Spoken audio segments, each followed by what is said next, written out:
আমি এতিয়া জেদ্দা জিয়াৰতৰ কাৰণে আহিছোঁ। এয়া লোহিত সাগৰ দেখিবলৈ পালে আমি। আপোনালোকে সাগৰ দেখিলে? লোহিত সাগৰটো দেখা পাইছে? আলহামদুলিল্লাহ।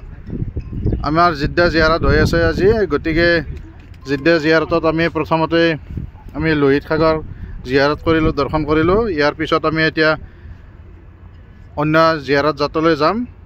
আজি হাৱালাচনা কবৰস্থানৰ জিয়াৰত কৰিম, গতিকে পৰৱৰ্তী জিয়াৰতলৈ আমি এতিয়া ৰাওনা হ'ম ইনশাআল্লাহ।